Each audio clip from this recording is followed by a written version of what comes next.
everyone in the room? We'll get started shortly.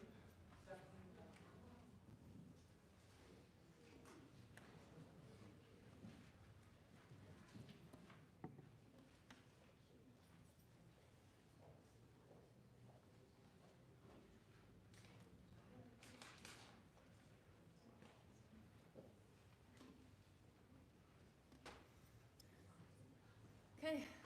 Well, good morning. Welcome. Good morning. Welcome to the Victims of Communism Museum. I'm Tara Oh. Today, we're here to talk about the subversive threats to the Republic of Korea from anti-state forces. And we'll cover that during our panel discussion later on. But for now, I'd like to introduce a good friend, Dr. Susansolti, who's sitting right over there. Let me describe what she has done, just very briefly. She is the chairman of the North Korea Freedom Coalition. It's an organization with over 65 non-governmental organizations and individuals from around the world gathering together to help protect freedom, human rights, and dignity for North Korean people. She is also the chairman of Free North Korea Radio. It's the only defectors-run radio program that broadcasts into North Korea. It broadcasts news and information so that people can learn the truth. She's also the president of Defense Forum Foundation. She has received numerous prizes, and the list is too long, but I would like to highlight just one, which is Seoul Peace Prize, which she received in 2008 for her tireless work on human rights in North Korea. Suzanne has testified before the US Congress numerous times on various issues, including political prison camps in North Korea, the Korean, South Korean, and Japanese abductees to North Korea, POWs, South Korean POWs, who are still held in North Korea. And she also has talked about the persecution of Christians in North Korea. She received her bachelor's degree from the College of William and Mary and received an honorary doctorate degree from Kosin University in Korea. So without further ado, let me introduce to you Dr. Susansolti. Please welcome.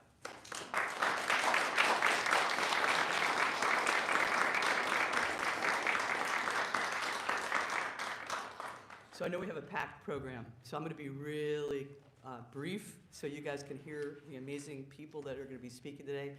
It's an honor to be able to give a few opening words because the people that you're going to hear from are awesome. But I also want to thank Tara Oh. We're very proud she's a member of our North Korea Freedom Coalition, and she's always explaining to us what the heck is going on in South Korea. We always go to Tara to find out. So I'm very proud that she's a member of our coalition, and she also has been helping Free North Korea Radio and Operation Truth, which is a program we have that's getting information and humanitarian aid to North Korea regularly. So my work, as Tara mentioned, is focused on North Korea, not South Korea, but she asked me to give you some points about this issue from the perspective of North Korea human rights advocates, because we work very closely with the North Korean defector NGOs in South Korea. And frankly, the perspective that we have as human rights advocates in South Korea, working in South Korea, is one of shock, absolute shock. And I want to give you some examples. When we first started working on conferences on North Korea human rights, Benjamin Yoon of the Citizens Alliance was the host for these international conferences. And Benjamin Yoon had been the director of Amnesty International for South Korea. He's your classic liberal Democrat. But when we would show up for these conferences where North Korean defectors were going to talk about what was happening in North Korea, whether it was political prisoner camps, whether it was trafficking of North Korean women, whether it was about South Korean POWs that are still being held, there were young people protesting against these conferences. And it was shocking to see this. These are young people that should have been promoting awareness of the horrors that were happening in North Korea.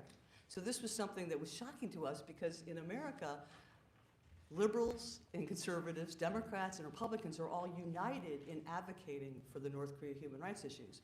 But it didn't take us too long to realize that liberal Democrats in South Korea are not classic liberal Democrats. They are pro-communist, pro-Kim regime advocates. And I want to give you another example. Justice Michael Kirby, a classic liberal Democrat, after he chaired the UN Commission of Inquiry on North Korea human rights and found there were unspeakable crimes against humanity happening that had no parallel in the world, he was shocked that the left in South Korea not only was ignoring these issues, but was actually supporting the Kim regime. It was something he could not understand. All this was really brought to head during the Moon administration, because during the sunshine years of Roe and DJ Kim, I call them the darkest days, because the sunshine years was a suppression of what was happening to the North Korean people. And when Moon was elected, I want to cite a couple of things that happened during the Moon administration. Moon was more focused during his presidency in preserving the Kim Jong-un dictatorship than in promoting South Korea's liberal democracy. Moon launched an aggressive campaign at the direct orders of Kim Jong-un and Kim Yo-jong to cut off the very successful projects that the North Korean defectors were doing to get information in. I contend we were winning the information campaign. North Koreans were far more aware of the truth of their circumstances than ever before. And so Moon set out to shut down all these programs.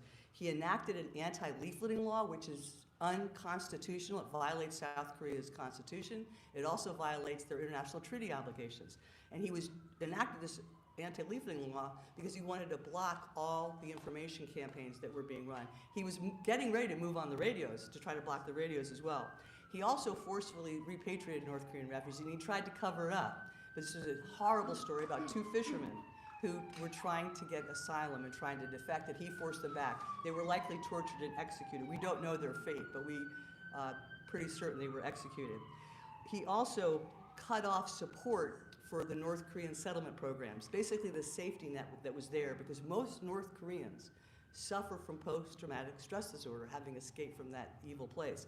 So he cut off the support. A mother and son starved to death in Seoul. They fell through that safety net because there was no support for these resettlement organizations. Also, he did something that didn't even happen during the sunshine years of Roe and DJ Kim. He cut off support for all the defector NGOs, including the Committee for the Democratization of North Korea. The Committee for the Democratization of North Korea was founded by Hwang John-yap, and their funds were also cut off, something that DJ Kim and Roe didn't do. Because of this, he awakened the North Korean people more than anyone else had ever done, the Moon administration.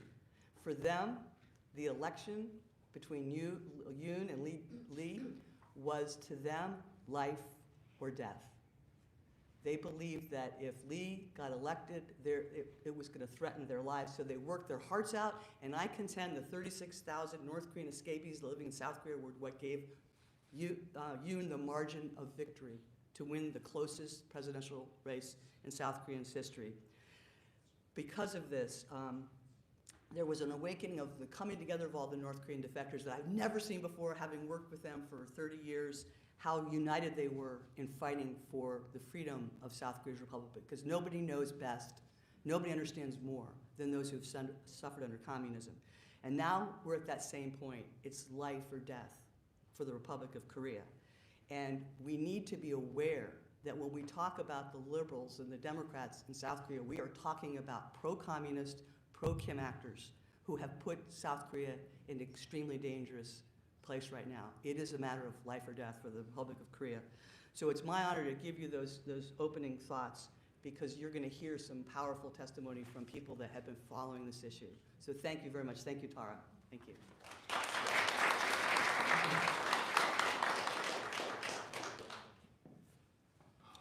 Okay, thank you so much for that insight, Suzanne.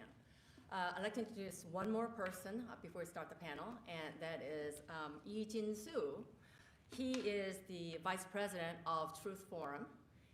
He received his both bachelor's and MBA from Seoul National University.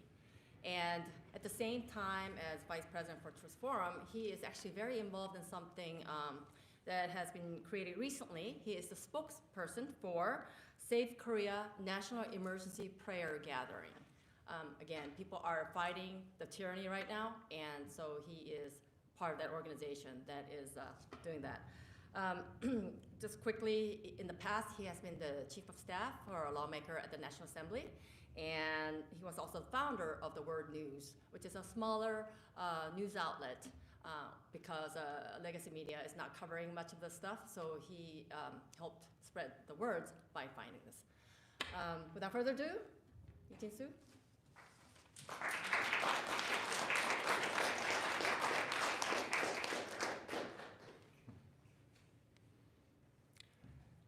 As a Vice President of Truth Forum, I will introduce what we are doing here.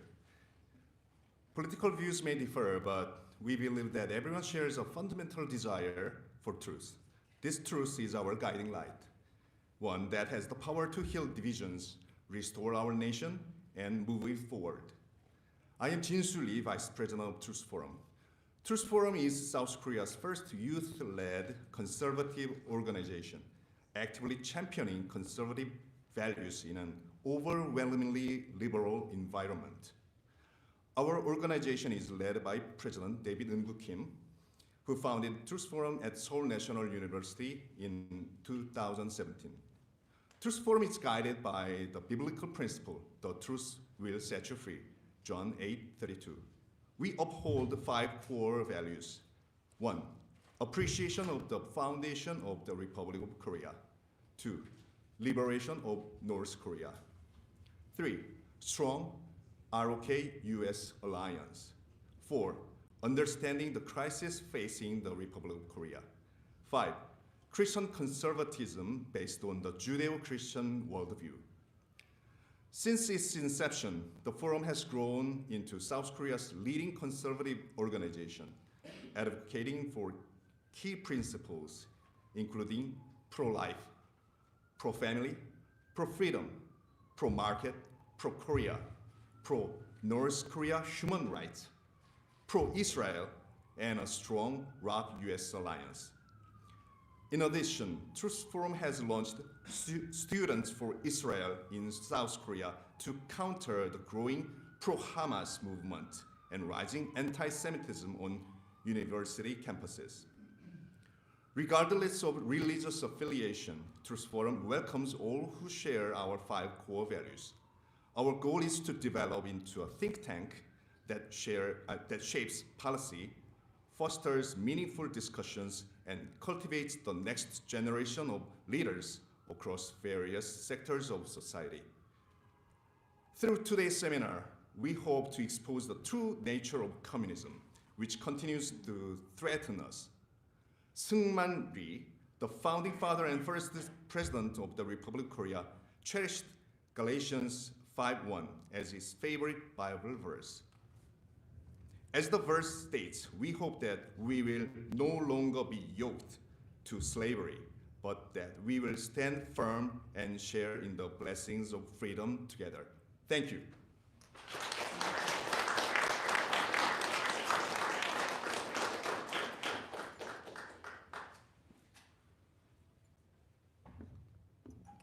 Down a little bit because I'm a little bit shorter. Everyone had the heels on and I should have probably taken point. But I'm Karina Lipsman and I'm the head of government relations here at BOC. Thank you all so much for being here this morning. Thank you, Dr. Tara O.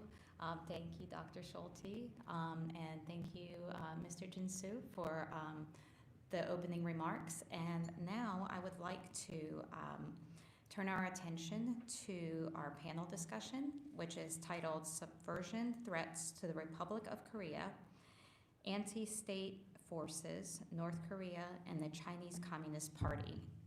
And to moderate this panel, I would like to introduce Dr. Nicholas Eberstad, the Henry Wendt Chair in Political Economy at the American Enterprise Institute, where he researches and writes extensively on international security in the Korean Peninsula and Asia, demographics and economic development. So with that, please, Dr. Eberstad.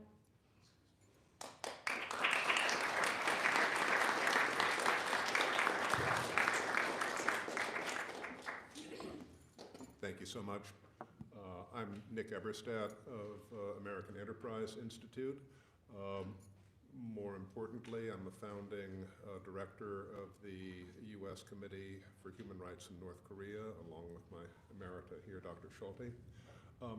Can I ask for our panelists to come up to our dais here? Let me be very brief with some opening remarks on this. There are two civil wars going on in the Korean Peninsula today. One, of course, we're quite familiar with. This is the civil war between North and South Korea for the unfinished unification of the country. But there's also a civil war going on within the ROK between the enemies of the open society and those who are trying to preserve constitutional democracy.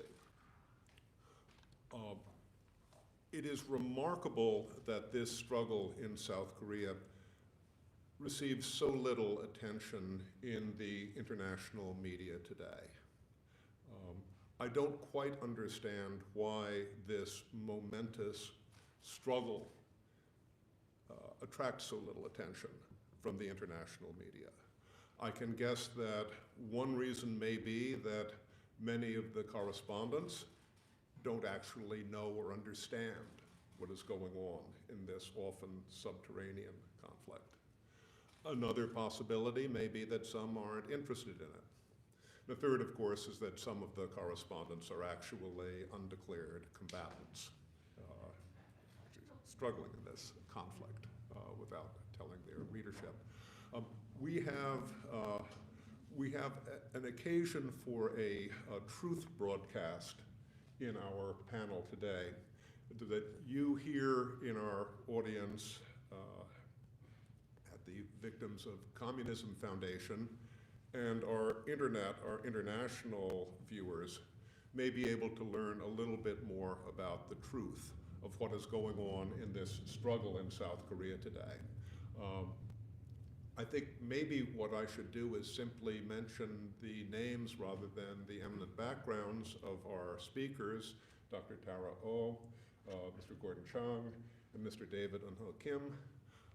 I'm going to basically just be a traffic cop here, a time cop, and I'm going to try to keep our speakers who could tell us hours worth of stories and analysis on this situation to just 15 minutes each. So we'll have a little bit of time for discussion afterwards and questions from the audience. So thank you very much for your attention. And Dr. Oh, the floor is yours. Okay, well, thank you again. Good morning.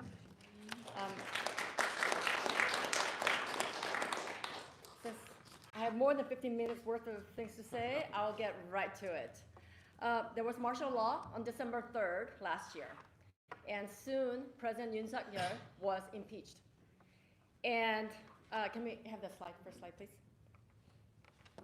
But as you can see from the slide, a lot of South Koreans support President Yoon. So how can this be? If he did something wrong, why do so many South Koreans support him? So let's get into it. But let me start with the bottom line up front. The martial law was legal because the Constitution gives the president the authority to declare martial law. So don't let anybody else tell you that that's not the case. It's legal. Number two, it was not an insurrection by the president. If anything, it was an insurrection by the National Assembly, which is dominated by the Democratic Party of Korea. And the reason why I'm saying that is because they have weaponized the National Assembly. And I will talk about this in detail later. And it appears now that some of the apparatus of the government, such as the judiciary, the police, the CIO, which has some investigative authority, not all. CIO stands for Corruption Investigation Office for High-Ranking Officials. This is a relatively new organization. But through them, they are really essentially helping to break down the rule of law. And they seem to be working for the Democratic Party of Korea, DPK.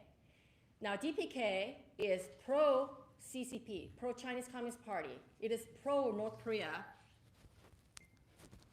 Oh, technology.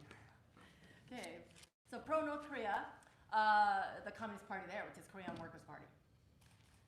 And I will show you all the details of this. So, but that's the bottom line. So let's step back and look at the martial law. Again, it was declared on December 3rd, last year, 2024, at 10:30 p.m. President Yoon went on, he actually declared this publicly at 10:30. And he sent a portion of the martial law troops to the National Assembly, which has been reported in the media widely. But they actually did not arrive there until 1 hour and a half later, which was around midnight. Now, around 10:33, so only a few minutes after he declared martial law, the martial law troops actually went to the National Election Commission, the NEC. And the NEC is located elsewhere and has the headquarters in one place, it has training center somewhere else. But actually more troops went there, 297, versus the ones who were sent to the National Assembly, 280. And by 1 a.m. they withdrew.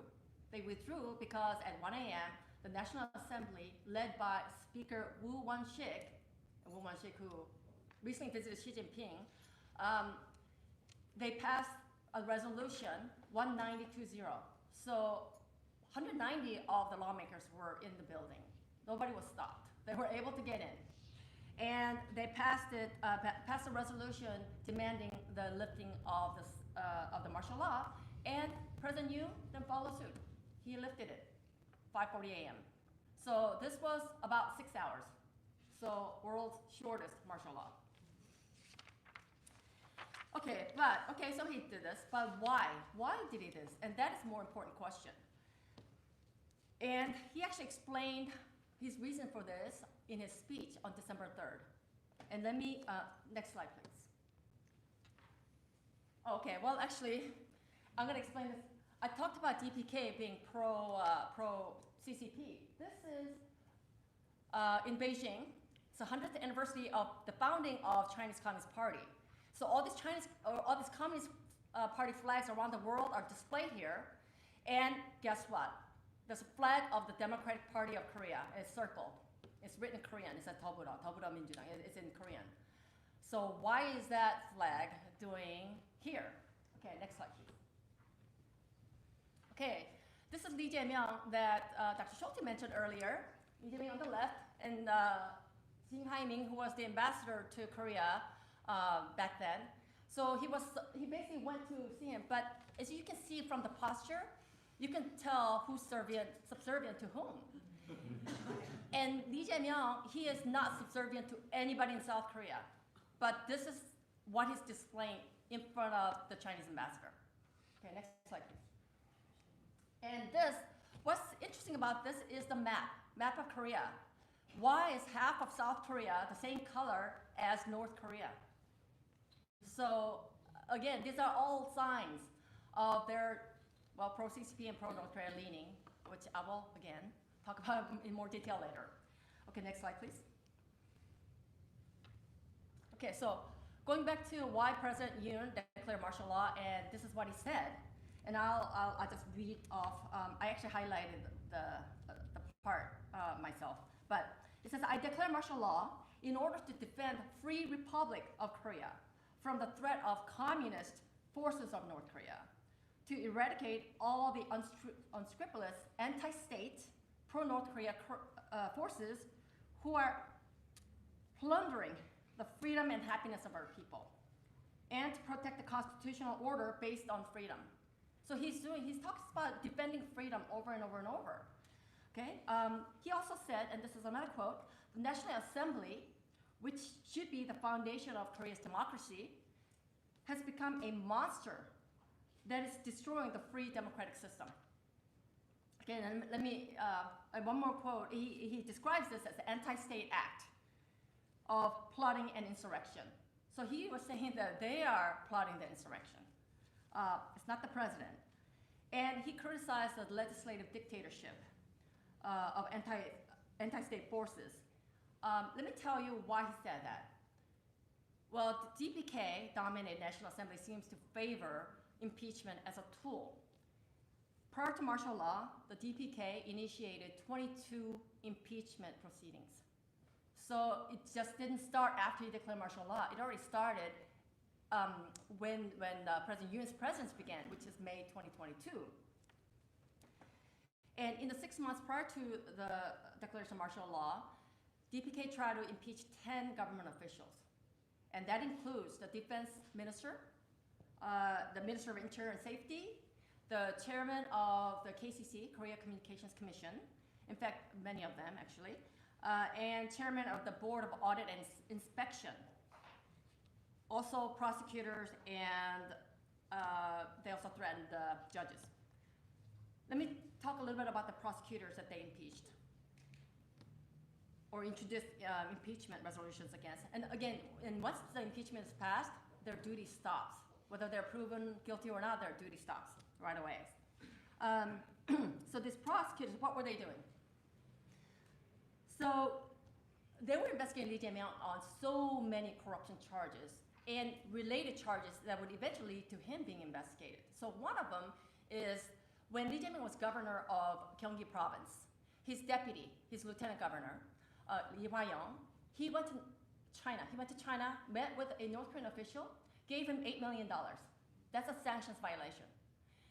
Why? Because he wanted Kim Jong-un in North Korea to agree to a summit with Lee Jae-myung. So that's one. And also, he wanted the Gyeonggi province to set up a business in North Korea. Again, both of these are sanctions violations. US sanctions violations, UN sanctions violations, as well as Korean law. So that's why he was being investigated, among other things. Now, what else? These prosecutors were also investigating former officials under Moon Jae-in, Chung Il-yong, Seo-hun, and some others. And what were they responsible for? Well, many things. They're the ones who came to the United States constantly and said, Kim Jong-un has a will to denuclearize, which was a total lie, but that's what they did, and they tried to affect US foreign policy that way. But remember that Dr. Solti talked about those 2 fishermen defectors who were forcibly returned to North Korea against their will, likely to their death. Well, they were the decision makers, so they were found guilty. So the next thing the prosecutors would have done is to investigate Moon Jae-in. So they didn't want that. So they impeached them to stop them from investigating. So this is what they have been doing. And that's not the only thing. They also, because they hold the budget, they drastically cut various budgets. And when it comes to, there's something called Special Activity Fund, which actually is given to a lot of different entities, including the National Assembly. But the ones that were designed for the White House, or not the White House now, but the President's office. The President's office, the police, the prosecutors, and the Inspector General, they're all cut to 0. So they, again, they wanted to hamstring them. And when it comes to some other important budgets, they cut that drastically. So, for example, one is to give raise to the military, particularly to the junior officers and NCOs, non-commissioned officers. Why? Because Moon Jae-in gave huge raises to the conscripts who are in for less than 18 months. So you have a situation where the conscript's salary is pretty much the same as the NCOs who are above them and the junior officers. And that is detrimental to the morale and discipline of the military. That destroys the military. But DPK doesn't care. In fact, they would love it if the Korean military is destroyed. So something like, so they did that. They also reduced budget for things like countering drugs. So when we are talking about countering drugs, we're talking about drugs like fentanyl from China. At the same time, they gave themselves a raise, of course, and they increased budget for their pet projects, including solar panel promotions. And we know where solar panels are made in China. So this is not the only actions that they took that benefits China. There's some other ones. So the Chinese nationals were spying on a US aircraft carrier docked in Busan. That was last year. They were also spying on military installations. They were spying on the NIS, National Intelligence Service, which is like the CIA headquarters. They were caught, but nothing happened to them because currently there is no law in South Korea which allows them to prosecute Chinese spies. That's ridiculous, but that's the current situation. And when President Yoon tried to address that by amending the law, DPK adamantly opposed and they blocked it. And About 3 minutes. 3 minutes. Oh, okay. Well, okay. Let me. Okay. So I want to talk about the election issues real quickly. So they're able to do this legislative dictatorship because they had huge victories in 2020 and 2024 elections. So basically, they have this enough majority where they can pass any laws that they want, except to change the constitution and to impeach the president. But they're able to recently impeach the president because some of the people within the president's own party, People Power Party, betrayed him. Let's go to the next slide, please.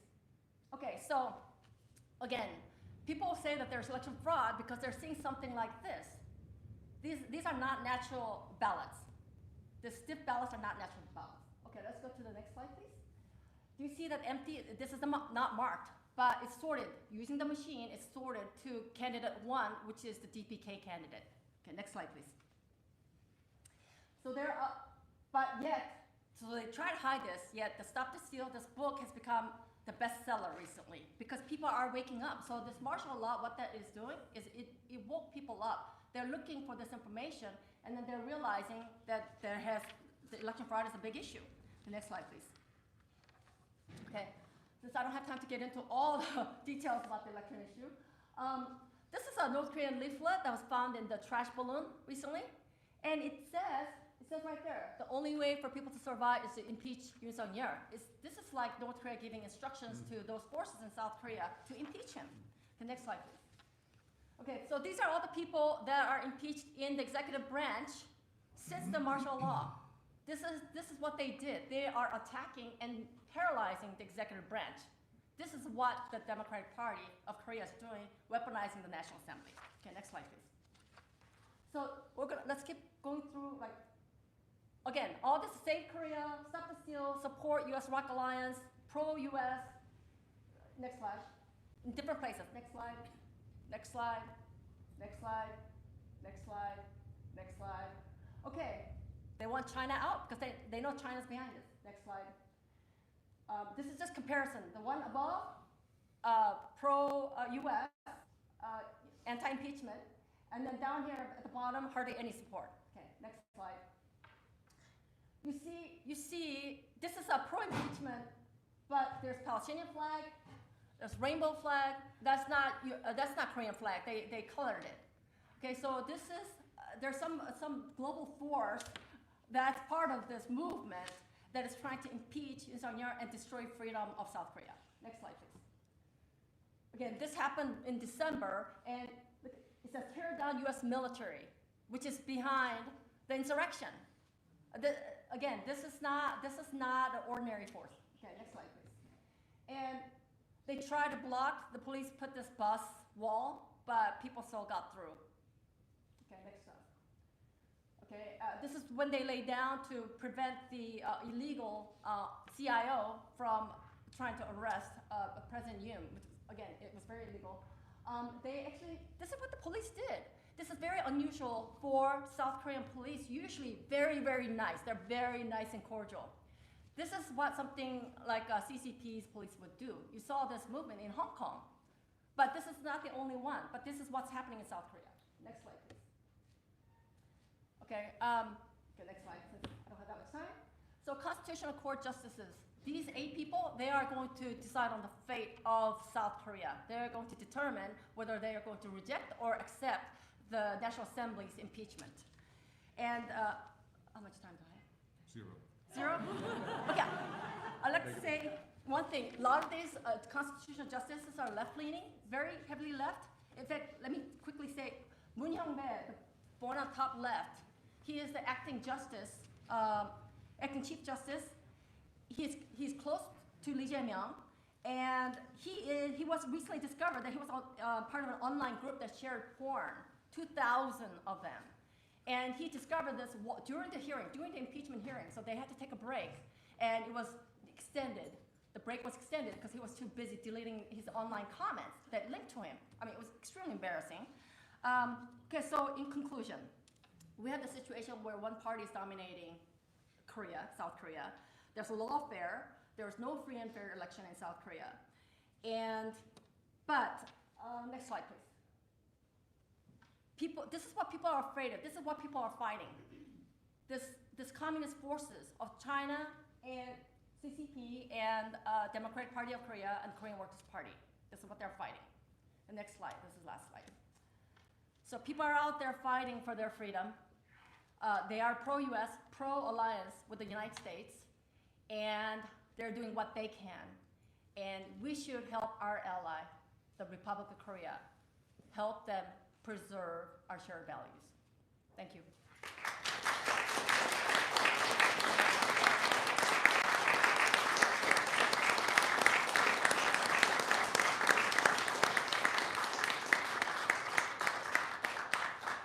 That was a tour de force. Thank you very much. Gordon, the floor is yours. Well, thanks, Nick. And good morning, Freedom Warriors.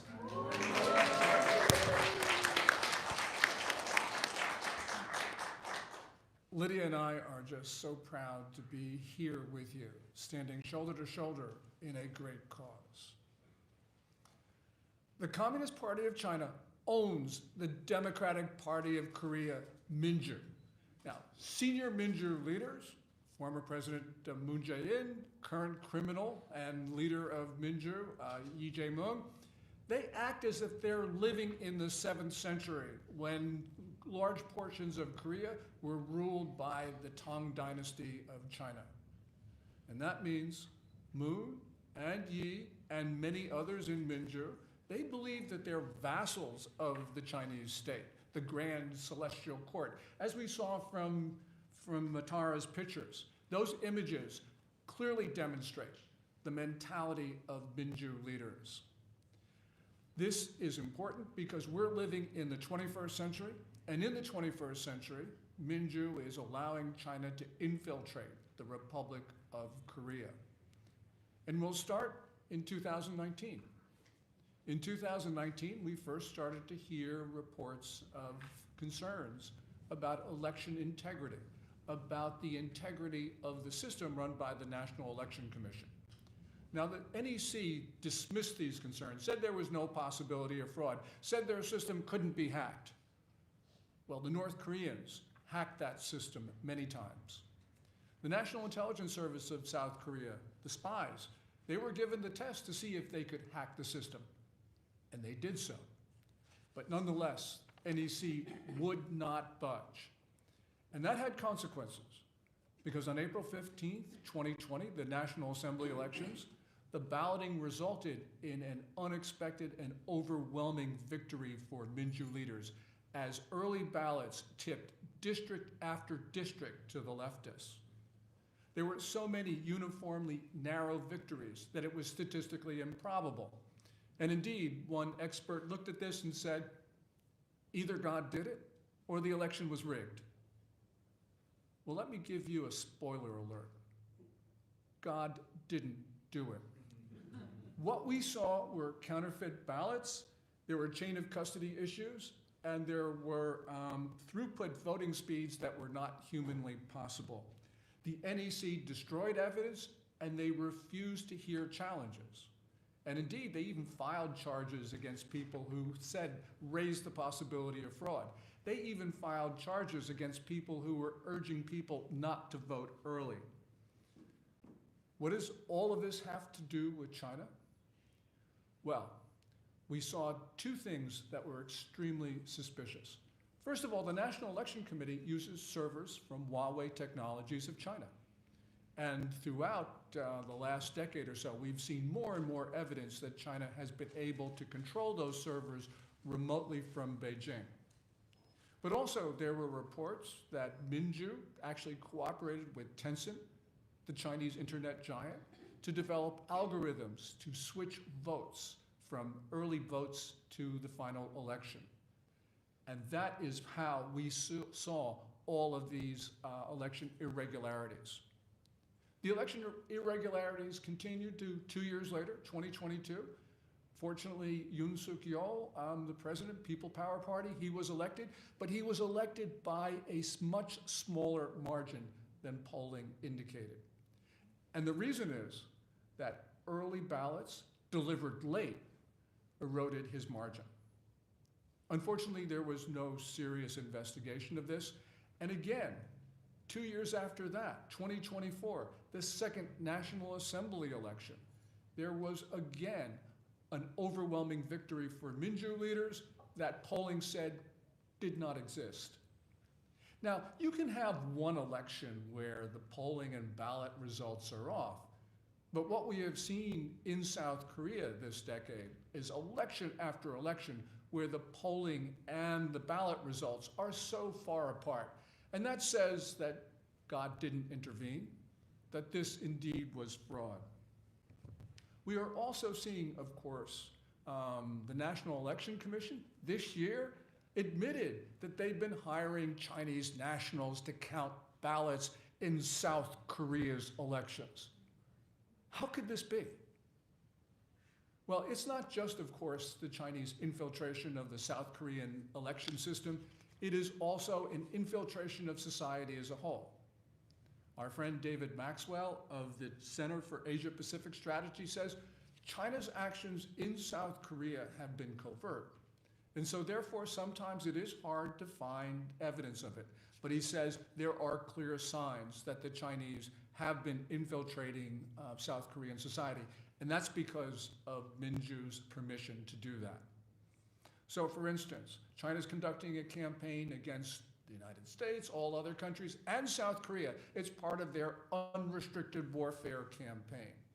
And that, you have the three warfares: psychological warfare, legal warfare, and media warfare. And they are all being conducted in South Korea today. China in the Republic of Korea has got its Confucius Institutes. Even more damaging, they are in the secondary schools of South Korea, getting young South Koreans to adopt pro-China, pro-North Korean narratives. China's been targeting senior South Korean officials, and of course, it's using Chinese-linked entities to take stakes in Korean media outlets, something that we've also seen in other countries like Taiwan. The Communist Party's United Front Work Department, which is the part of the ruling organization that subverts foreign governments, have been developing relations with these quote-unquote friendship organizations, so many of them, especially about 5 of them in South Korea. This infiltration has been so bad that in 2017, it is believed that China established a secret police station in Seoul. As Tara just told us, the Speaker of the Assembly, he went to Beijing on February 5, and in 2023, as Tara talks about, 102 National Assembly legislators signed agreements with China's Communist Party. And by the way, these were not just Minju legislators. These were also legislators from the People Power Party. So really what we have is an infiltration of the 2 main political groups in South Korea. In the early impeachment rallies, which Tara showed you, in the beginning, in early December, right after the declaration of martial law, there were a lot of Chinese faces in these pro-impeachment rallies. When it became an issue in South Korea, when their presence became an issue, they suddenly disappeared. How did that happen? As Tara showed you in one of those images, there are now South Korean policemen, no name tags, acting violently in a way that we have not seen in South Korea. This mimics what we saw in Hong Kong in 2019, a Chinese communist tactic. And so we have to worry that China is now more influential in South Korea than the ruling party. Now, these unusual events bring us back to the way the Chinese view the world. They view South Koreans, Koreans in general, as inferior. You shouldn't feel too bad because they feel that way about everybody else in the world. The difference is, in other countries around the world, leaders say, no, we don't accept that. But in South Korea, as Tara said, they do. And when leaders accept the dominance of China in South Korea, it's possible they will not defend their society against China and against North Korea. So we have seen these unusual events in the last couple months, and we've got to be concerned. Because what this means is that we have a Minju leader, a criminal, Lee Jae-myung. He's a more socialist, more pro-North Korea, more ruthless, more pro-China, and anti-alliance, more anti-American version of Moon Jae-in, the prior president. Right. And what that means is, especially if Yoon Suk-yeol is removed and there's an election and Yi is elected, then we may see the end of the South Korean state. I know that that's hard to accept, but the only way it's not going to end is if you and others take to the streets and raise your voices. Because right now, everything's at risk. Freedom is at risk, democracy is at risk, the Republic of Korea is at risk. Question: where is the front line of freedom in the world today? The front line of freedom in the world today is the streets of Seoul and other cities in South Korea, where people are standing up and they're letting their voices be heard, not only in South Korea, but around the world. So saving South Korea is saving freedom. And we must all do what they say in that banner: save Korea. Thank you very much.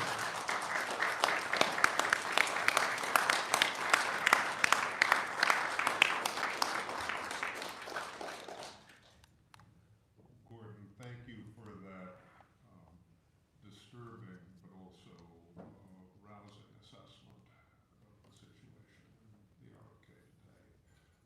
David O'Hookin, please take the floor. Hello, everyone. I'm glad and honored to be here together with such a prominent guest and speakers. Let me shortly tell you my story. In my late 30s, I went back to university to finish my PhD, but more importantly, to fight the fight against the lies of socialism and communism, and postmodernism and cultural Marxism. Even though we may be meeting for the first time here today, I believe we have been fighting the same fight together. Before diving into today's topic, let me first introduce the backgrounds of the anti-state forces in South Korea. Next slide, please. Ideas have consequences. Let me ask you a question. Why human beings should be treated with dignity? It's a simple question, but I cannot find another answer but the Word of God.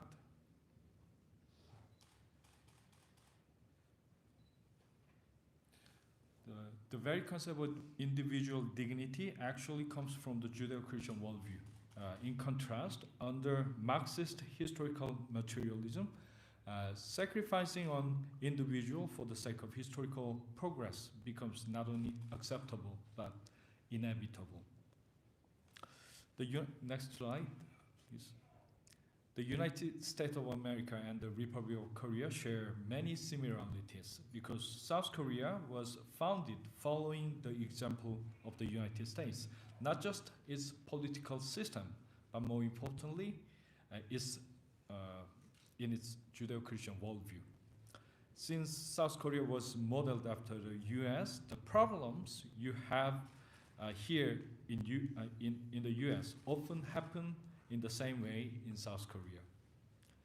Socialist and communist revolutionaries influenced by postmodernism and Marxism have used democracy to spread their ideas and seize power in society. And the Democrats have moved to the left, and legacy media hides the truth and spread leftist agenda. And the left has fallen into a destructive view of history. The left in America claims that the United States was built on the blood of slaves. Meanwhile, the left in South Korea argues that South Korea was founded by pro-Japan factions under the influence of the imperialist America. This is the foundation of anti-American sentiment in South Korea. It also fuels pro-North sentiment, pushing the illusion that North Korea, despite being poor, is a truly independent nation, free from foreign influence. The sad fact is that this is the view of South Korea's Democratic Party, which currently has the majority in the parliament. In 2023, Lee Jae-myung, who remained the leader of the Democratic Party in South Korea, appointed Lee Dae-kyung as the chair of the Innovation Committee. Lee Dae-kyung, who supports the theory of the other 100 years, claims that foreign powers controlled South Korea's history after the March 1st movement in the 1919, making it forced and shameful. He insists that Korea must create a new 100 years. For South Korea's homegrown socialist, the May 18 uprising in 1980 was an attempt to overthrow the system and start a socialist revolution through an internal rebellion. When this failed, doubts grew about whether a homegrown revolution was possible, and this led to the rise of the Juche faction, Jusapa, which believed they need North Korea's help to achieve their revolution. In that sense, it's ironic and even bitter that novelist Han Gang, who glorified May 18 incident, won a Nobel Prize.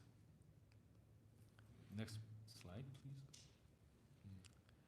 For those dreaming of a socialist revolution, China is even more appealing and powerful than North Korea. To them, China, armed with massive capital, represents the hope of socialism strong enough to challenge the US. The rise in trade between South Korea and China has become a tool for the Chinese Communist Party to expand its influence across Korean society. Even for those who are not socialist, revolutionarist, China's culture of bribery and under-the-table deal is a gold mine for South Korea's corrupt opportunists. The CCP is distorting public opinion in South Korea, even running online troll armies to manipulate discussions. In 2024, South Korea's National Intelligence Service identified hundreds of Chinese websites disguised as South Korean domestic media outlets. Shockingly, Seoul National University, a symbol of South Korea's intellectual elite, even has a Xi Jinping reference room. Can you imagine? Yet, we don't even have a reference room for our own leaders. It's nonsense. While the public is alarmed by China's silent invasion, politicians remain silent. Furthermore, South Korean Democrats, including former President Moon Jae-in, have openly praised China's dream. In 2021, as Tara mentioned, a Democratic Party's flag was displayed at China's Communist Party's 100th anniversary celebration. China's state-run broadcaster, CCTV, has openly expressed support for Lee Jae-myung, the current leader of South Korea's Democratic Party. This evidence is why people worry about China's control over South Korea. Next slide, please. Many people were shocked when President Yoon Suk-yeol suddenly declared martial law. However, as time passed, it became clear that the reason behind it was to investigate election fraud. And people began to suspect ties between China and the Democratic Party. People also began to realize the Democratic Party's wrongdoing, as they had effectively paralyzed the administration by cutting essential budgets and abusing impeachment powers. Over the past 2 years, the Democratic Party has filed 29 impeachment motions. In comparison, over the 249 years of US history, how many do you know? How many impeachment motions do you think there was? 62 impeachment cases, which means one impeachment case in 5 years. So currently, anti-impeachment protests far outnumber pro-impeachment protests. But the left-leaning media is not reporting this properly. Meanwhile, South Korea's Constitutional Court, which is handling the impeachment trial, is dominated by judges from the leftist group, Our Law Research Association. The clear bias seen during the trial raises serious concerns about whether fair judgment is even possible. Furthermore, evidence is emerging that the entire impeachment crisis was orchestrated by Democratic Party, including false testimony from key witnesses. Next slide, please. Why the US must pay attention to South Korea? Some people see Donald Trump, as an isolationist, but I think his focus on domestic issues is a necessary step to make America great again. It is about restoring the country from postmodernism, Marxism, bureaucratic overreach, and warmongers who push unnecessary wars. Rebuilding broken worlds isn't about ignoring global issues. It's about getting things in order first. So the US need to recognize what's happening in South Korea and respond accordingly. If the values of freedom do not expand, totalitarianism will take over. If South Korea falls under China's control, I believe so will America. President, next slide, please. Yeah. President Seung-man Rhee said in his speech to the US Congress in 1954, unless we win back China, ultimate victory for the free world is unthinkable. It was prophetic insight, looking 70 years into the future. The battle between truth and lies in South Korea will not end until North Korea, the root of all deception in the country, collapses and China becomes free. This is an inevitable fight. The ROC-US alliance still has an unfinished mission: liberating North Korea and bring freedom to China. That is the ultimate victory we must fight together. Thank you.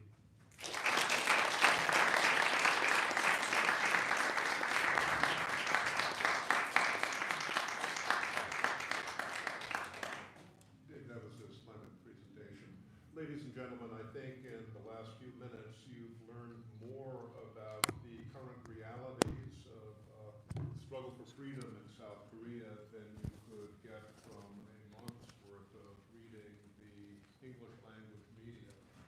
I'm going to use my prerogative as moderator to ask each of our panelists a question related to these presentations. Let me just ask the three questions and ask you to respond if you would. David, can you please tell our audience and our internet viewers who is Lee Jae-myung? They may not know this in the United States. What does he believe in?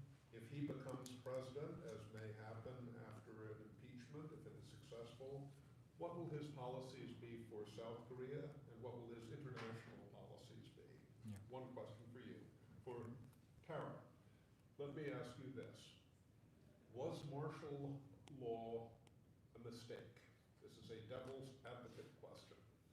The devil's advocate might argue that the Democratic Party was on the ropes with the trial of Mr. Lee Jae-myung, and if he had been convicted of basically treason, have discredited his entire movement. So, as you look back on this, letting things proceed through the court system as they might have occurred versus making this move, how do you weigh this in pros and cons? And Gordon, you're an eminent journalist, and you face the same difficulties that I do in trying to look for English language media to learn about the truth and realities in South Korea today. Where do you go? I mean, can you tell people where you should go, what you should read? So, David, let me ask you to start, then Tara, then Gordon. Yeah, thank you for a nice question. Lee Jae-myung is, as you may know, is the current opposition party leader, the Democratic Party leader. As I understand him, he's a perfect opportunist. Rather than a socialist, I think he's an opportunist. And it was very impressive that he was lecturing in front of a young generation, and there was lots of jokes, and he even encouraged them to lie in certain situations that when they have some problem.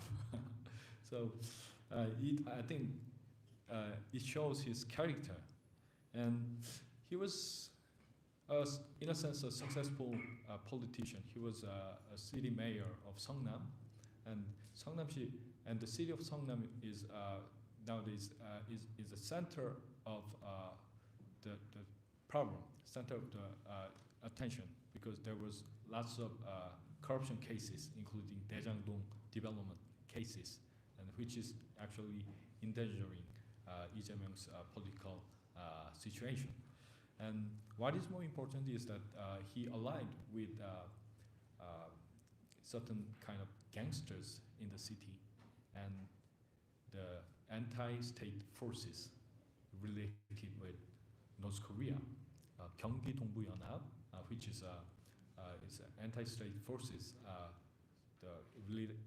related with former progressive United Progressive Party, which is dissolved by the decision of Constitutional Court. And the problem is that he's keep cooperating with them and taking the people from them and putting them into the parliament. And most of his main personnel is from those groups. So I feel like he's one of the most dangerous guy in South Korea. And there are lots of corruption cases around him, and he's getting through lots of criminal trials. But the problem is that many people already have died. 6, 7 people has been through suspicious death. So this explains, I think, everything about his nature. Thank you. So, yes, if he didn't declare martial law, wouldn't the courts have just taken care of the situation, and Lee Jae-myung would have ended up in jail? And if he went to jail, or if he received jail sentence, or 1 million won, which is like slightly less than $1,000 in fine, then he can't run for public office for a certain duration. But they were not going to let that happen. That's why they kept on impeaching the prosecutors. That's why they kept on threatening the judges. And even now, his court cases are delayed. They're delayed and delayed. I mean, it's been going on for like, 5 years or so, when this impeachment trial is moving at a breakneck speed. So he can delay this forever, threaten, change, swap people out. A lot of people around him, the key witnesses, have mysteriously died. So I don't think that's a good bet. And right now what we're seeing with the court is that they are biased, they're bought. They're not upholding the rule of law, they're not protecting the Constitution. So because that's already the situation with the court, we cannot rely on the court to do what is right. So by doing this declaration of martial law, again, he woke people up. So more people are digging and discovering the truth, which is the beginning of anything, any activity that's meaningful. And they know that their freedom is at stake. And again, you can't have people fighting for the freedom if they don't know that their freedom is under threat. So now people are realizing that. So I think in that sense, it serves its purpose. Thank you, Tara. And it's legal. Thank you, Tara. Gordon? Well, Nick, you asked me, where do I find out about South Korea? Well, that's the easiest question in the world because I just call up Tara.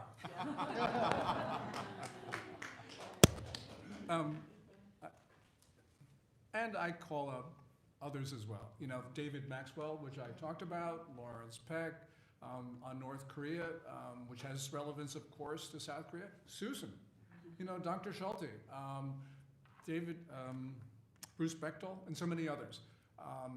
But here, this is the problem, though, in that there are so many different voices, and you have to try to get all of them. And so when people call me up and say that I'm 100% wrong, I do listen to them, and I do try to engage with them because it's important that we all understand the other side. Of course, there's other media, that there is plenty of Korean media in English, which we look at. And there is Twitter X, where there are so many different voices on South Korea. So what we end up with is a mosaic. And that really is the predicament that we have. But I also know that ultimately, this does boil down to an issue of good versus evil. And we have good people in the back with that banner, and we have good people throughout this audience. And we find encouragement from everyone. So this is, for us, a very important issue. It's critical because, as we've just heard from David, that this is where the freedom of the world lies, is going to be decided. So that's where we try to find out. Thank you, Gordon, and thank you all, ladies and gentlemen. Please join me in thanking our panel for a splendid discussion and presentation.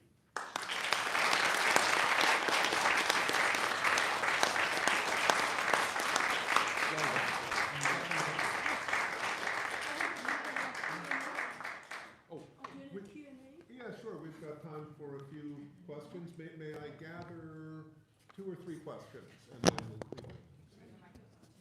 Do we have time for this?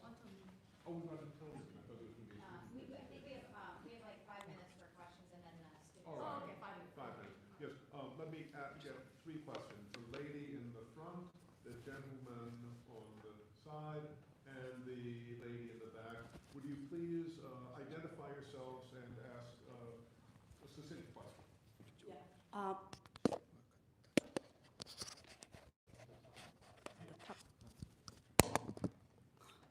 Yeah, I'm Ok Jae-seo from Korea U.S. National Prayer Breakfast, and thank you for the wonderful, as usual, the presentation, all of you. 2 quick questions. One, I wonder why, and many American people ask me, what is happening to your country? And I cannot keep on explaining, so that's number 1 question. Number 2, what is your perspective of present administrations? How do you think deal with the South Korea situation? That's a very big question. Thank you. Thank you very much. And then we have a question over here. Gentlemen. Thank you very much. I am a correspondent for Asia Today, South Korea, fear of a conservative news outlet. And my question goes to Great Gordon Chang, according to President Trump 3 days ago at CPAC closing speech, and also goes to Dr. Moderator, because he's also a great scholar. It's related to her questions. or there are some options of how do you suggest some option Trump administration can help saving South Korea and deter the trial of impeachment of President Yoon. Thank you. Hi, I think we all have the same type of questions because of the situation in South Korea is very time sensitive. As President Trump has mentioned Mr. Gordon Chang during his CPAC speech, and he asked you specifically how he is doing on China. And we would like to know if you have any plans in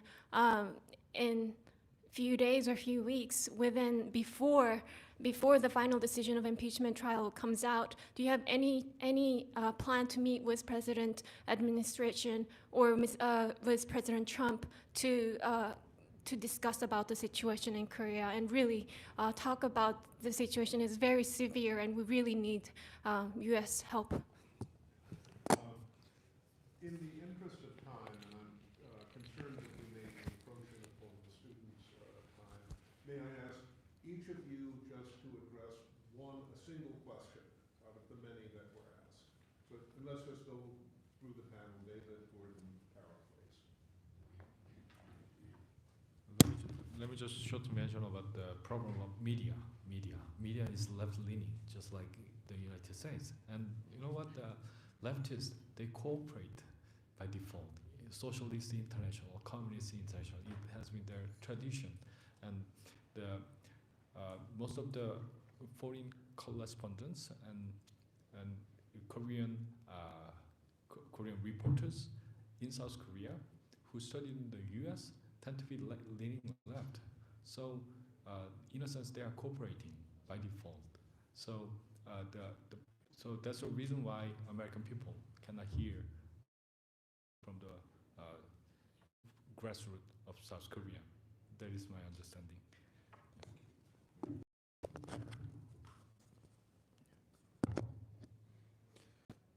I think the most important thing that the Trump administration can do, and this is a difficult situation for the United States, because it doesn't want to be seen as interfering in the internal affairs of another country. But the one thing that we can do, and what the president, I believe, should do, is publicly declare that the United States and the rest of the world is watching the impeachment proceedings and hopes that the outcome will be decided fairly and based on South Korean law. As we saw from one of Tara's slides, people say, well, the United States was behind the martial law declaration, which is absolutely ridiculous. But it shows you the mentality of many, and that message does actually resonate in South Korea, unfortunately, even though it is completely untrue. So the United States needs to speak out on this so that people in South Korea know the world is watching, but I think that there's a limit to what we can actually accomplish. And with regard to what I can do, I can continue to write and speak on this. And hope that somebody in the administration listens. But I will do my best. Thank you. Okay. One more thought, media. Why isn't the media covering this? The media has not been covering the truth about South Korea for the past 8 years at least. But I think in the US media, I think a lot of it comes from the Korean media. It's a translation of Korean media. And the Korean media is not reporting this properly. And I think it's partially because they're also biased. There are forces behind them. Gordon mentioned the Chinese police station found in Seoul. Well, the person who was running it, he actually held when it was discovered, he held a press conference and he publicly stated to them that, hey, I know your bosses and I can't believe they're doing this to me because I did this favor for them. So you know that the CCP has infiltrated the media as well. And that is probably a major explanation as to why the truth is not coming out. So that is something that we need. So what the people should do in Korea is to continue to get the truth out, continue to dig up the truth, continue to speak out, continue to say it wherever they can, social media, wherever, so that people can know what the truth is. In terms of what the U.S. can do, again, I talked about the shared values. Our shared values are freedom, rule of law, free and fair elections, and there's a list.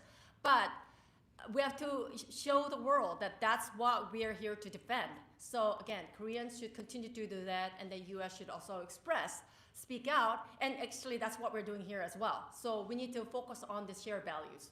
Thank you. Thank you, Tara. Thank you, Gordon. Thank you, David. Ladies and gentlemen, join me in thanking the panel for a tremendous discussion. Thank you.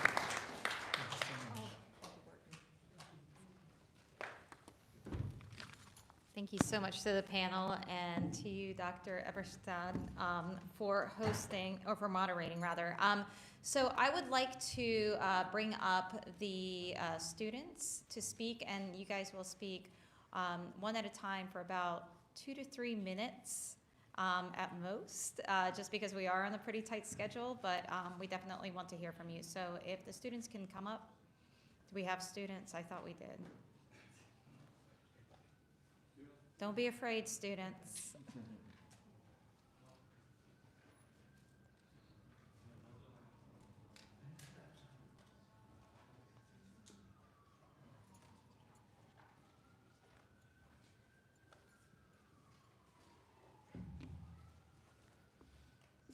Hi, everyone. My name is Yewon Chung, a concerned Korean citizen who is studying right now at Johns Hopkins in PhD Department in Modern Language and Literature program. I am also a member of Truth Forum. Before coming to America, was at Seoul National University, and through that, I was part of Truth Forum and have fought for many different causes, including fighting against the pro-Hamas rallies inside Seoul National University. But now my heart is totally, wholly in South Korea and really concerned about the freedom of South Korea. South Korea is in the midst of the war. The political party leading this war is a leftist Democratic Party, also known as the Minju Party, which took the majority seats in the parliament through rigged elections, and since then they have drastically cut all the budgets of the crucial projects that the President Yoon Suk-yeol has been working for the welfare of our country, including illegal drug investigation, creating jobs for the young adults, supporting nuclear ecosystem, and many more. Then they have impeached President Yoon along with 28 other people appointed by the president for unacceptable reasons. Less than 10 hours ago, the final arguments regarding President Yoon's impeachment trial were held at the Constitutional Court of Republic of Korea. The final decision is to come out in mid-March, and like the majority of the Koreans who are fighting for our freedom, my heart is full of anxiety and concern. If President Yoon would get impeached, South Korea will be tossed into the hands of pro-China communist politicians of the Minju Party. For the past few months, we have in fact witnessed the tyranny of the Minju Party, stopping us from spreading the truth of the election fraud and its rigged system. The Minju Party have tried to censor our free speech by censoring our private messages of KakaoTalk and suing YouTubers for spreading the truth. And finally, they are even trying to pass a law of capturing people and sending them to mental asylum without medical procedure if accused as insane. It sounds very familiar, and we all know this very well, this tactic, as we stand here at the memorial of the victims of the communism. Even now, there are 63 young adults imprisoned for raising their voice and protesting on behalf of our country. It is truly sad to admit this, but South Korea has been deeply infiltrated by the communists, and this did not happen just a few months ago. This was a long-term project that the communists had planned out after the defeat in the Korean War. It is already a wide-known fact that Kim Il-sung has fostered communist leaders within South Korea through giving out scholarships. And these students who have received a scholarship have infiltrated into our legislation, judiciary, media, and creating and letting the North Korean and Chinese spies flourish within South Korea. The establishment of South Korea was a miracle in and of itself, and the fact that Korea has flourished as free democratic country is due to the US and Korea alliance and due to the deep friendship that US has shown us throughout these years. At this moment, we Koreans are praying and fighting with all our might to protect our costly bought freedom, yet we feel utterly helpless at the moment. We feel unheard. Mr. Gordon Chang has mentioned about the Chinese people infiltrated in police, and they're police without name tags. He is right, because I was there at the moment. I was back in Korea in January in front of the Seoul Western District Court fighting for President Yoon's illegal imprisonment and to be dismissed. But we were peacefully protesting, yet we were faced with violence from the police. We were pushed with force and we were trampled under their feet. We truly need help before it's too late. We need help once more from our greatest ally and friend in stopping the communists who are striving to take away our freedom. I hope the United States can use its influence to dismiss President Yoon's impeachment before the Constitutional Court makes its final ruling in mid-March. Thank you.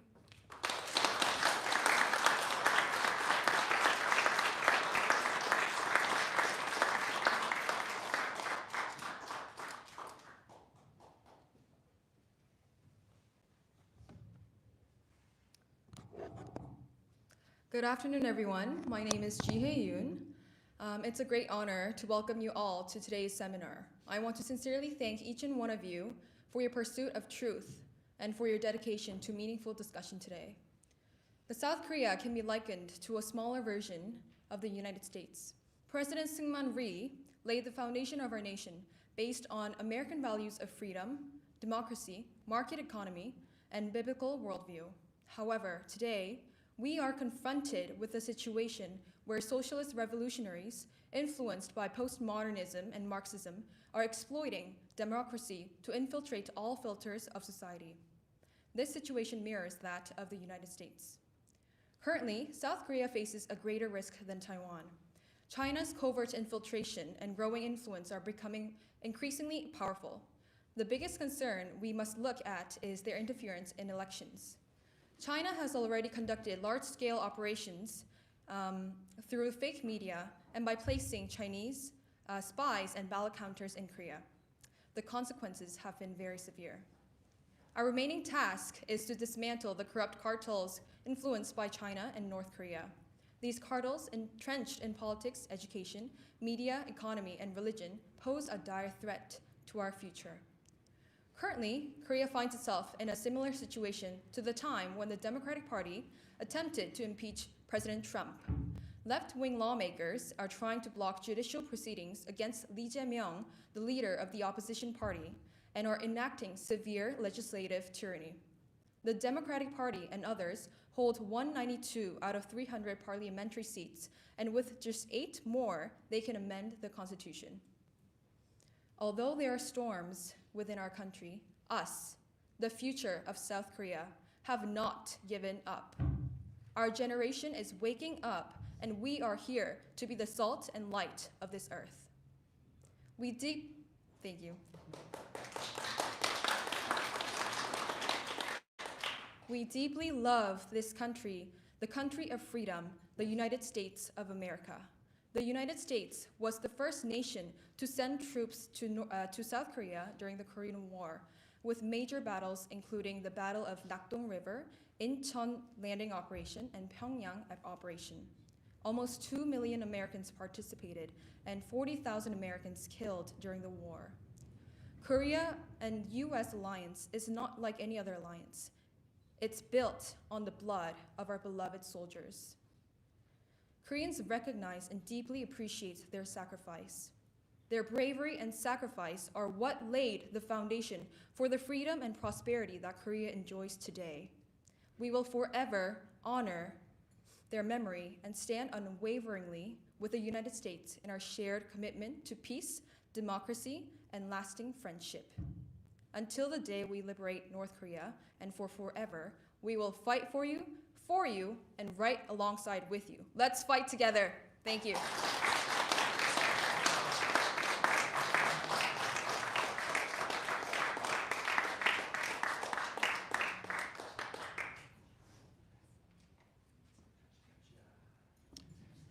Hello everyone, my name name is Joseph Lee, and Korean Lee Hon. I'm majoring the international studies in Korean University, and the freedom is by no means something we take for granted. In 1950, the sacrifice of American soldiers saved Korea from communism. Korea will always remember and be grateful. The movement for freedom has continued to this day in Korea. Actually, until last year, voices valuing freedom were mainly made up of elderly, like from 60 to 80. There was a few young people in Korea. But last December, conservative President Yoon declared the martial law, and it informed election fraud and awakened young people to the value of freedom.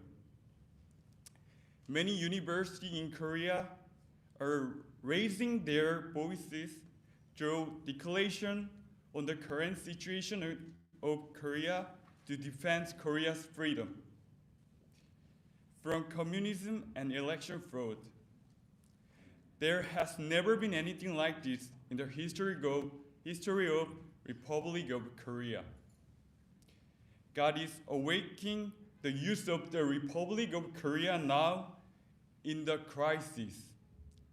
The youth of Korea will fight to the end with God and America. We go together. Thank you.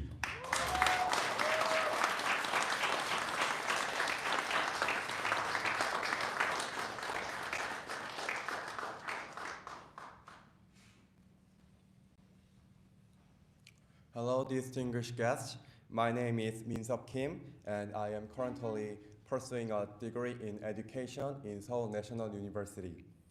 The wisdom of our predecessors who prioritized individual liberty, property right, and the sanctity of life has been instrumental in shaping the nations of the United States and the Republic of Korea as we know them today. However, South Korea now stands at a defining crossroads. The nation stands at a pivotal moment, forced to choose between safeguarding freedom, democracy, or yielding to the encroaching threat of totalitarianism and communism. In response to escalating threats, President Yoon Suk-yeol has declared martial law, an urgent measure to awake the nation to the realities at hand and to counter anti-state forces seeking to undermine our democracy. Distinguished conservatives, the current crisis in South Korea cannot be confronted alone. This is not merely a domestic challenge. It is part of a broader global struggle between authoritarian forces led by North Korea and China and the free world.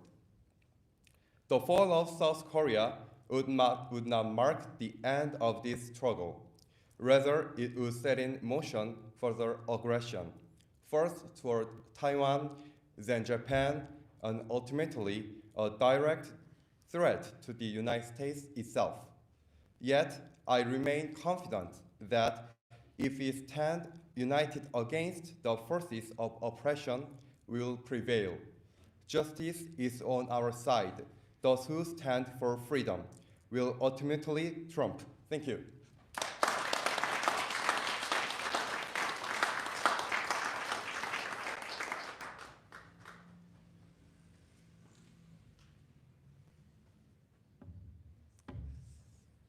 Hi, my name is Donggan Kim from Truth Forum. Today, what I want to say is very simple. Pray for Korea. US-ROK alliance is forced in blood and sacrifice. More than 30,000 US soldiers died in Korean War. The sacrifice laid foundation of free Korea and democracy of Korea. Korea is now one of the most prosperous and free countries in the world. But Korea is still fighting war against communism. But this war is not like before. Now, communism, this fight is more insidious. Communism now hides under the guise of culture, diplomacy, charity, and equality. It's very hard to find who we fight against. But good example is impeachment of President Yoon Suk-yeol. President Yoon fight against communism and fought for election integrity. But left-wing party in Korea doesn't like it and impeach him. Now it's time for pray for Korea. 3 years ago, when President Yoon elected, I was started to pray for President Trump because I knew that election of President Trump is so important for free world and for the value we share together, with the faith we share together. Now it's time for pray for Korea because this is what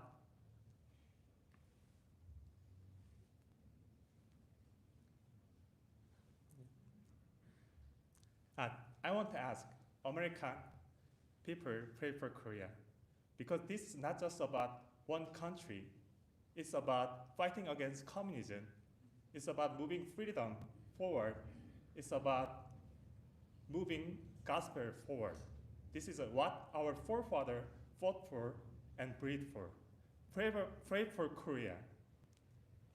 President Trump said, fight, fight, fight, but I want to say, pray, pray, pray. Thank you.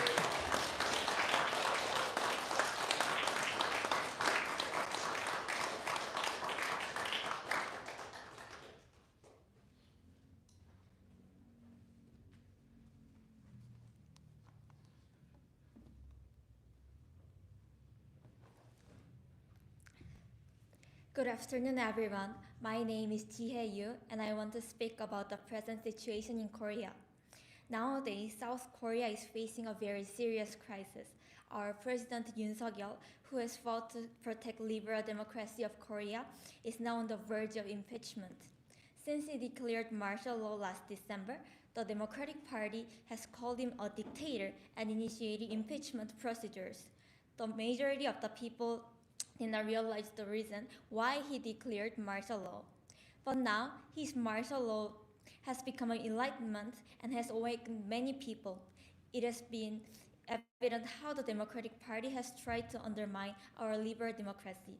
For example, misusing impeachment, cut the essential national budget, and made no efforts to investigate allegations of election fraud. Most importantly, young people are waking up. They are angry about the erosion of liberal democracy, election fraud, and the collapse of the rule of law. Anti-impeachment declarations are being made at many universities, and every weekend, so many people are pouring into the streets to pray for the recovering of Korea. The theft and the destruction of democracy in Korean Peninsula is something that should never happen. The Republic of Korea was founded 70 years ago through the blood, sweat, and dedication of more than 1.7 million young American soldiers. We young Koreans have a responsibility to ensure their sacrifices and dedication are not in vain. Moreover, as they protected the freedom of Korea, we also have a responsibility to spread freedom to the northern part of the Korean Peninsula, where freedom still does not exist. Now it is time to stand together and fight for our freedom. The ROK-RS-US alliance is not just a military alliance, but a values alliance aimed at preserving the values of liberal democracy. For this reason, South Korea and USA must unite. Let's go together. Truth and justice will ultimately prevail. Thank you.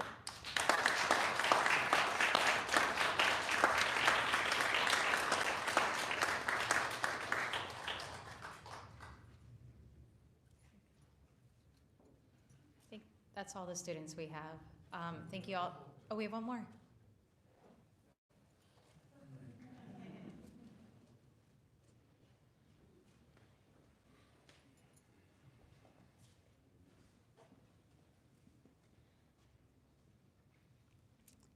Hello, my name is Jian Kim, a member of Truth Forum. Despite the influence of surrounding communist countries, we were miraculously founded based on the spirit of American liberal democracy. And after World War II, we became the nation that most fiercely and faithfully upheld the spirit of liberal democracy among the newly born nations.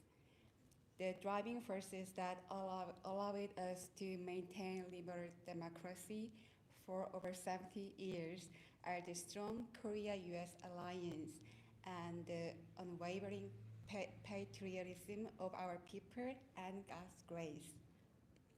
On the other hand, just 2 to 3 hours north of Seoul, the capital of South Korea, under the influence of communist nations, religious freedom and even the right to life are under threat, and the brutal violation of human rights is taking place. Even at this very moment, a Holocaust is happening there. President Yoon is now facing a great crisis as he strives to protect liberal democracy from these communist forces and free the people of North Korea. South Korea is the country that over 70 years ago, during the Korean War, so many young Americans and allied nations risked their lives to protect liberal democracy from communism. In this war, please join in praying and helping to rescue the people of North Korea from North Korean Holocaust. If the United States once again joins in protecting the Republic of Korea's liberal democracy and risking the people of the North, South Korea will prosper together as a stronger ally of the United States. Let my people go. Save Korea, make America great again. And to my people of North Korea, don't lose your hope. We will open the way for you. Thank you.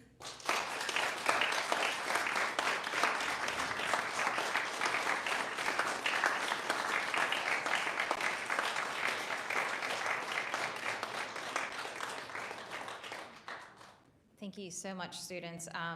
Very, very, very impactful, powerful remarks. I think everyone in the room felt it. Thank you so much for having the courage to come up here and speak your truth. And now I would like to invite Dr. Katie O to the podium to give remarks. Thank you. I am the only obstacle before the lunch. So I prepared actually some remarks, but I will give my main text to Tara, and she can share with you. And I do not need to follow through this. First of all, I am really touched by the young students' testimony and listening to them. As a matter of fact, I think Korea's future is very bright. We are not in dark age at all. The main reason is that if the seniors who experienced, like me, I was born at the bloody baby during the Korean War, any of you experienced the hardship of the past, then naturally you become very, against communism and all these things. But all these generations, beautiful young youth, born after the Korea become affluent society, and yet they are really testifying here about the importance of freedom and democracy. So it actually, your testimonies and your speeches made me very much smile. Every morning I get up very early, around 4:30, and then my first thing is that checking the global news, because the time is very good time to read the Korean, Japan, China, and global news. And although I live in America after I married a fine American gentleman who proposed me when I was studying at Berkeley, my heart is with Koreans all the time. So I always read the newspaper. And I get extremely angry when I read a simple news such as they are not respecting 태극기, they are not saluting, they are not even hoisting on a national day, they don't sing the national anthem. It made me very, very angry and also very sad. Because even though I live in Northern Virginia, 4 times a year, I proudly ask my tall husband to hoist the Korean 태극기, 3.1절, March 1st movement, and then the Veterans Day, June 6th, and then the Korean Independence Day, August 15th, and the National Foundation Day, October 3rd, which happened to be German Unification Day. What a beautiful coincidence. So I'm doing it, and yet the Koreans are rejecting it. And basically, as Tara, whom I really dearly loved, we are not family related, but she's like my younger sister. And her testimony tells you that Lee Jae-myung's posture is basically telling the truth. So let me say, democracy is not perfect, of course. You know, democracy has a lot of problems, but it's the best form of the government because it respects freedom, open society, open market, and all these things. Korea built a democracy in such a beautiful shape, and today Korean democracy is maybe, if America is sliding down to autocracy, Korean democracy is actually high, without the talking about Lee Jae-myung. But that democracy is about to be ruined. So in a sense, your job is very important. Let me tell you one thing to the young people. You are doing really great job, but you know, the truth is not always in the minds of majority. In olden days, do you remember? The earth is there and the sun is circling, and truth was that earth is circling the sun. And the global warming and the entire globe and ocean is rising. I am a diver, and you go to under the ocean and you see the globe is warming. Evidence is telling you, but the stupid majority don't believe it. So you are still minority in Korea as a young people. So when you are fighting for the truth and justice and the right path toward the future of Korea, let me tell you, I encourage you to support each other, love each other through your friends and colleagues, and build solidarity, and don't lose your confidence. Don't lose your conviction that the freedom and democracy, constitutional democracy, is the best form of Korea. So for that matter, my speech is all cut it out, and I salute to the beautiful youth to testify today, made us smiling and very happy. Thank you.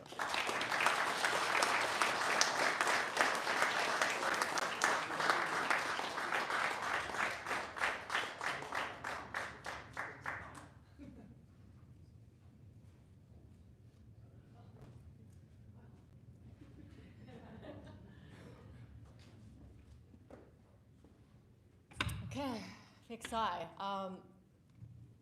All I can say is wow. I repeat, what the students have testified here is very powerful. I hope this was an occasion for us to reveal some of the truth that has been hidden, and that we need to continue to do this. We need to focus on our shared values of freedom, rule of law, and we just have to continue to fight. Thank you.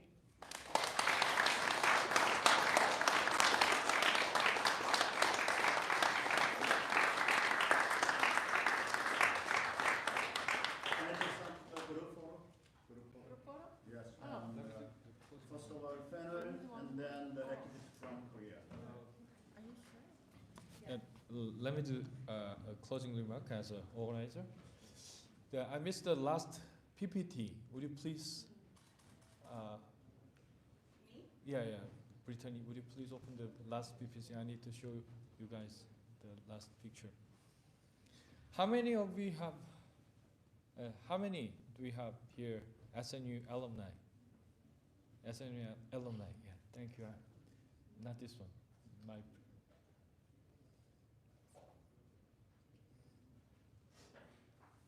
Yeah. You know, this is the picture taken 2 weeks ago. This is the center of SNU, covered with the flag of South Korea and United States. As far as I understand, this is the historic first.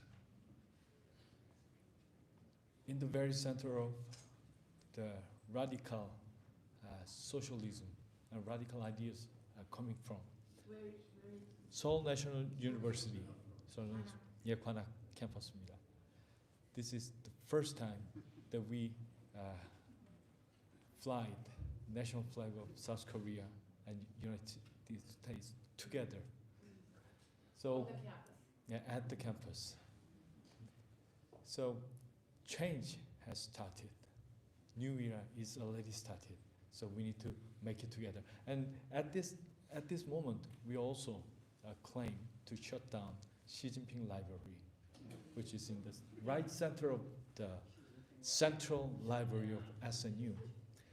The existence of Xi Jinping Library is a deep insulting to all the victims of communism. So we need to stop it together.